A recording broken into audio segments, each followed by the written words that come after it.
Hey loves, this is for our friends with PCOS or endometriosis. Give these exercises a try and see if you can imagine creating space in your pelvic floor so that we can get more blood and circulation to flow in the areas that we need. Get that healing chi down into your lower regions. Come on forward.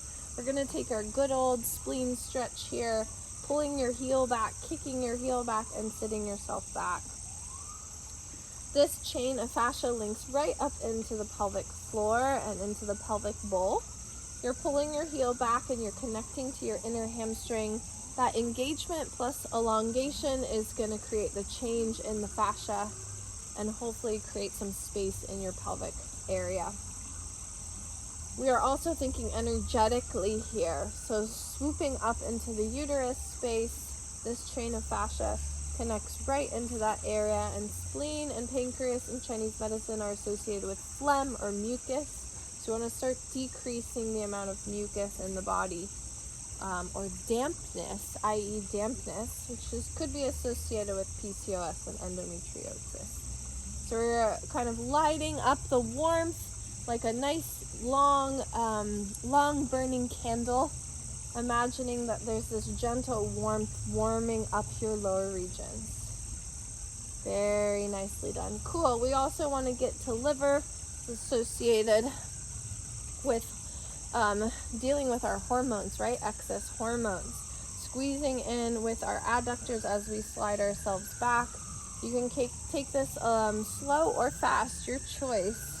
And then as you hug into the midline, as if your arch is squeezing towards center, you're getting some space made in the groin, like right at the top of the groin.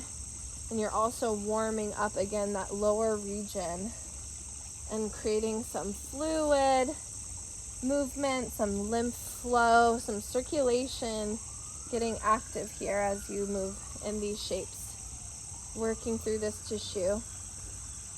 Very nice. Let's go for a couple more, and then you can add the slide forward. Walk your hands forward a good couple inches, and then pulling your heart through, and then relax to come back. Squeezing forward with your knees, squeezing back with the palms of your hands, and reaching through. This is your last one.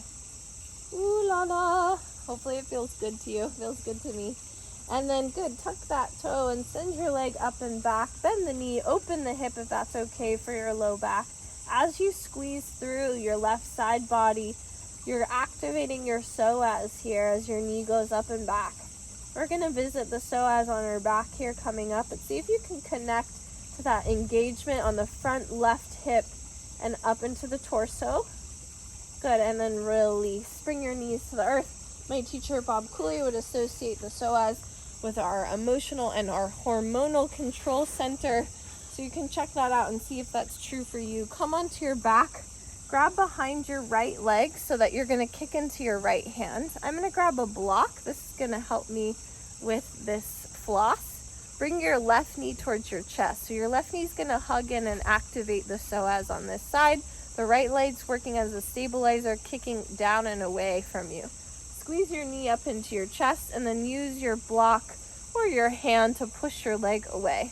So you're getting activation through the psoas space. In Chinese medicine, we'd consider this conception vessel, or we're tracking quite near it, at least towards the midline here.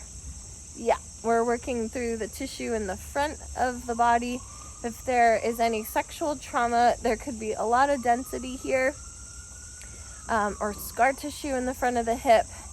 If you're lucky enough to not have experienced that in your life, you might have tension, but hopefully not too much scar tissue or density. If you want to add on here, kick yourself up, pull your belly to your spine, and then plug your knee away. Keep kicking your right leg into your right hand, and let's take 3 more. Squeezing up and in. Woo, yeah, we like this work. Getting me nice and warm in the sun here. Pulling your belly down, and this is your last one. You can notice that I'm veering my left foot to the left just slightly for rotation. Good, and then come on down. Cool, let's try this, baby. Rock yourself up. Find yourself a wall or a very solid ledge. My ledge is not super solid, but we're gonna work with it anyhow. You really want your feet a good at least tabletop or maybe more up from the wall. So put your feet on your wall about this height. I'm going to show you from here. It's like an elevated bridge. You're going to roll yourself up. You're going to plug your elbows down into the ground. I'm going to take my hair out. Whoop. Keep plugging your elbows down into the ground as you lift your pelvis up. Your feet are going to create the motor. Your resistance is in the upper shoulders, and you're going to roll yourself down. So not only are we inverting to get kind of old stasis blood out from the lower regions and circulated back through the heart, but we're also activating our thymus here, which could support our hormonal issues. So plugging down with your arms, you can go flat with your elbows, you can go here. Keep plugging down as you roll yourself down and opening at the base of the neck and at the top of the shoulders.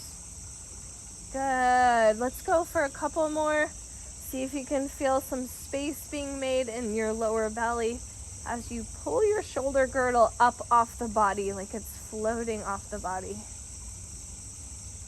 Oh yeah, rolling through your vertebra. It doesn't have to be perfect. The main thing I want you to do is plug down with your elbows the whole time. Yeah, fabulous. Cool, you can rest here with your legs up the wall for a moment. Make sure you do the other side with your legs and let me know how that goes. Subscribe to our YouTube channel for the latest vids, and hopefully we'll see you live in the Zoom room for our challenges and our regular class. See you then.